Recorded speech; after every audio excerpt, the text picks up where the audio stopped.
What's up, Taiwan? I'm Ethan Liu with news from here in Taiwan and around the world. A huge cleanup operation is underway in Taiwan after Typhoon Krathon downed trees and triggered flooding in the south of the country. Krathon, which has now been downgraded to a tropical depression, slammed into the port city of Kaohsiung on Thursday morning with its record-breaking winds, leaving a trail of destruction. John Ventres reports. Typhoon Krathon's collision with Taiwan may be over, but the storm hasn't gone quietly. In Kaohsiung, where the eye wall slammed into the coast, debris flew, while high winds trashed this shopping center. Local people had prepared for the worst, but they were still frightened by how fierce the storm ended up being. 台风登陆开始啊，那个风就很强，大概10级、13级的感觉，那个整个我们的铁门啊，楼上那个水塔那边的铁门都整个都轰隆轰隆都很大声，都蛮可怕的。The port area at the center of this southern city saw damage too, with toppled shipping containers, fallen scaffolding, and fishing boats cast adrift. 我们有派港勤拖船在渔港的堤口那边关注那个船的情况，因为不要让它再往航道这边飘了，因为原则上那个船还是会协助拖回到前镇渔港里面。And the chaos wasn't confined to the areas directly hit in the southwest. The storm's rains wrapped all the way around the opposite side of the island, causing knee-deep floodwaters in northeastern towns like Luodong.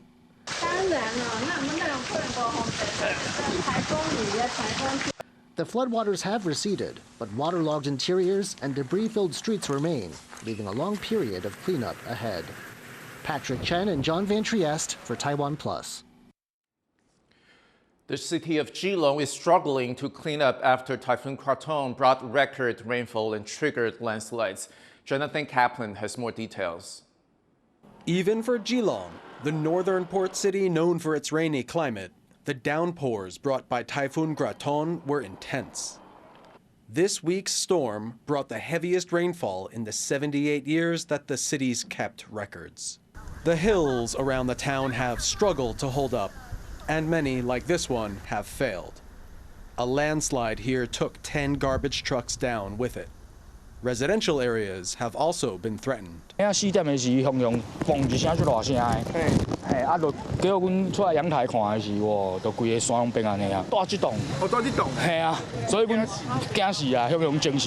Despite the damage, much of Taiwan went back to work on Friday. But with transportation still an issue and fears of more landslides, some, like Miss Chung, who commutes to Taipei, have had to take the day off.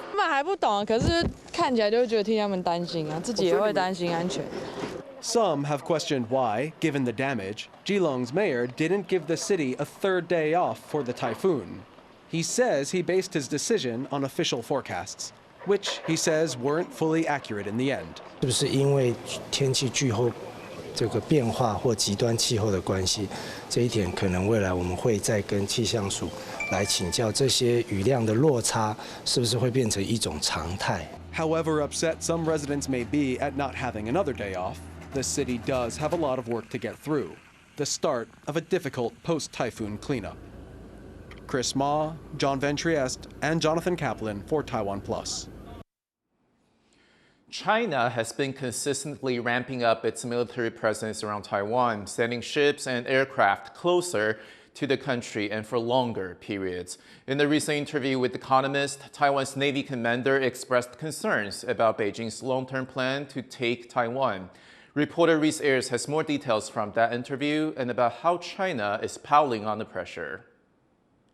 China is strangling Taiwan like an anaconda. That's the analogy used by Taiwan's Navy commander Teng Hua in an interview with The Economist, as he explains Beijing's increasing attempts to isolate Taiwan.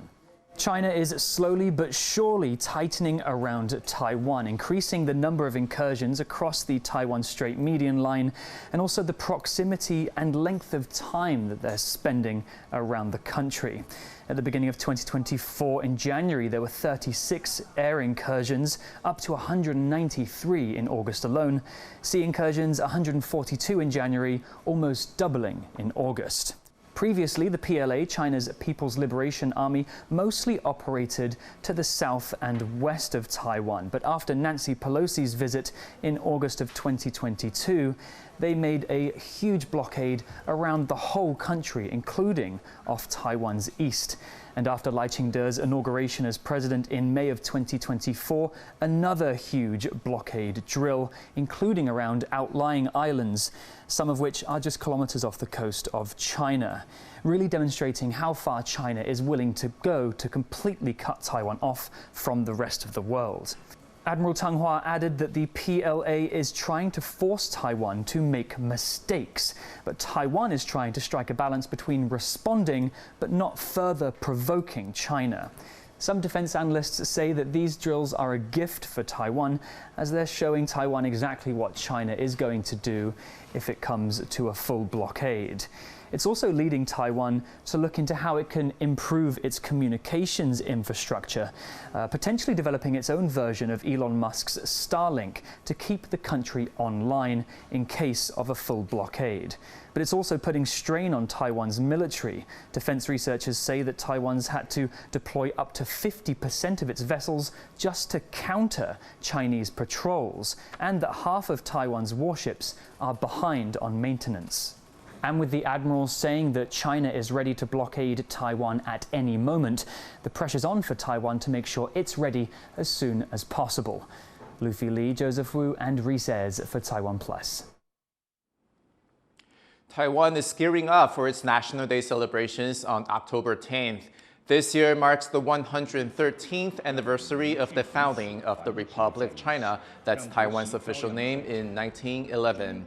Yunlin County in southern Taiwan is hosting the annual televised celebration, featuring live performances, a drone show, and a 30,000-piece fireworks display. Taiwan's government has backed down on plans to raise electricity costs for hospitals, putting the burden on the tobacco industry instead. The government said earlier that electricity rates for hospitals would go up by 14%, while rates for tobacco producers will remain unchanged. The decision met with a backlash from the medical community. Under the new plan, the 14% increase will now apply to tobacco producers, with a price freeze for hospitals. Hidden themes, self-reflection, and depictions of womanhood are all on display at the latest exhibition at the Taipei Fine Arts Museum. Harrell Hughes went to meet some of the artists. Here at Taipei Fine Arts Museum, a new exhibit has opened, one that showcases female artists. It's called Enclave and Autobiography and features more than 100 works of art from 28 artists. 自传是女性文学里面常常出现的一个体例，很多女性作家她用就是书写自我的方式去更深入的了解重组自我。那女性艺术家也是一样。From installations and paintings to self-portraits, the works span generations between the post-war period and present day. The majority of featured artists are Taiwanese women, including Chen Hui-chiao, showcasing 2 works of art. The first is titled Silent, made of cotton, strands of hair, and hidden needles, bringing together the idea of beauty and pain. The other, titled Between Stops, is made of glass and compressed feathers, a reference to her dreams. 当时都是全部在探讨潜意识跟梦境这个关联，所以我用羽毛这个东西或是飞这个东西去象征的我的意思，可能我想要自由的去天马行空的妄想，可是事实上现实上你事实上是没办法这样子的，所以它其实就被框在一个框里头了。 Chen is happy to showcase her work alongside the other artists in a space where women can freely express their ideas together. The exhibit will run at Taipei Fine Arts Museum until December. Yisun Chen, Jeffrey Chen, and Harrell Hughes in Taipei for TaiwanPlus. Until recently, opium poppies were an important source of income for farmers in Afghanistan. But with the Taliban back in power and poppy cultivation banned, the country and its economy are feeling the effects of opium withdrawal. Bryn Thomas reports. Things used to be easier for Afghan farmers like Asadullah. For much of the last 20 years, during the period spanning the U.S. occupation of his country, he harvested opium from the poppies he grew in his fields.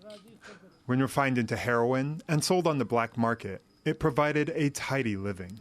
تقریبا په یو فصل کې موږ 10 لکه 12 لکه 10 لکه روپۍ عاید درلوده کنه ځکه چې اوس موږ لک روپۍ عاید نشو برابرول.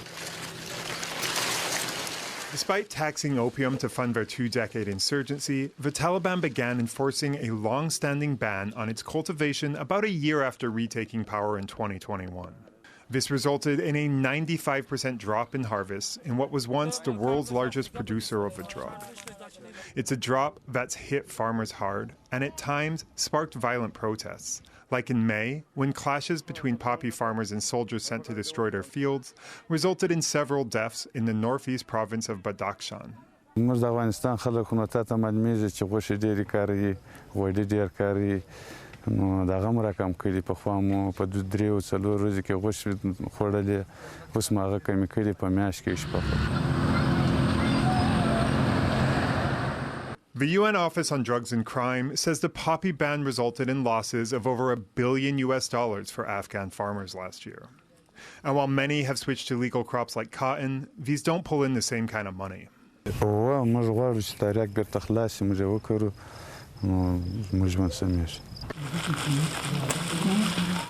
Not everyone is content to follow the rules. Some Afghans, like this imam, keep a stash of opium from their final harvest hidden away for a rainy day. جمهوریت کې مکوله مکمل مو چاڅونه مزکه وزمر یعنی مکمل داسې و چې په 100% کې 80% موږ کوکنار کړل او 60% چې دی هغه موږ غنم کړل. A fist-sized clump of resin, hidden like a wad of cash in a mattress, could cover the cost of a dowry or a wedding. Big financial burdens in a country where large families are the norm. موږ وایو ګوندې خدای ګران سي یو ولور چې پر مهر چې پر سړي باندې یو ولور باندې نو کېدای سي چې هغه موږ په دې باندې هغه ادا کړو د دې دپاره موږ خوندي کړي نو وایي څه به خامخا په کورو کې خود سته. But these illicit stashes of opium will eventually run dry, and the resulting hardship is already destabilizing the country. Videos on social media from May's clashes show farmers calling for an end to the Taliban government, one that their opium helped put in power. John Su and Bryn Thomas for TaiwanPlus. Thailand's famous pygmy hippo has sparked a wave of Moo Deng mania, giving local businesses a significant boost. Our reporter Cindy Chi has the story. With her pink cheeks, natural cuteness, and irresistible charm, Moo Deng is taking social media by storm. The pygmy hippo from Thailand has helped the Keelung Open Zoo generate over $500,000 in ticket sales since September, boosting local businesses in a wave known as Moo Deng mania. In Bangkok, one cafe has been slammed with orders since it began creating hippo-shaped delights. ตั้งแต่มีเค้กน้องหมูเด้งเข้ามาก็คือเราไม่ได้หลับไม่ได้นอนเลยครับก็คือมานั่งทำน้องหมูเด้งทุกวันจนถึงเช้าเลยแล้วก็สามารถสร้างรายได้เป็นหลักแสนได้เลยภายในระยะเวลา10 วันนะครับผม And it's not just the cake's cuteness. Customers also love the taste. ก็อร่อยดีค่ะเนื้อเค้กแบบว่านิ่มๆแล้วก็มีซอสสตรอเบอรี่อร่อย Meanwhile, other businesses have seized the opportunity to profit from Moo Deng mania, including the booming blind box art toy market in Thailand. เราก็เลยโอ้โหตอนนี้แบบเหมือนโดนน้องหมูเด้งสะกดจิตเราก็เลยอยากทำเบบี้ฮิปโปอ่ะเหมือนหมูเด้งอย่างเงี้ยเป็นเวอร์ชั่นของตัวเองเราก็เลยทำออกมาเรารู้สึกว่าตอนเนี้ยกระแสของกล่องสุ่มในประเทศไทยอ่ะเป็นกระแสที่ดีเราก็เลยทำมาให้คนสุ่มเลยแล้วกันเราก็ตั้งชื่อเขาเลยหมูจุ่ม Thanks to Moo Deng's charm, the artist says sales of mystery boxes shot to over 1,000 within a week of the product's launch. That's a figure that typically takes an entire month to reach. Now, with Moo Deng's influence extending beyond the digital world to consumers overseas, she's boosting businesses from cosmetics to fashion, bringing significant benefits to her country in more ways than one. Howard Zhang and Sani Chi for TaiwanPlus. Thank you for watching today's What's Up Taiwan. I'm Ethan Liu. Take care, and I'll see you next time.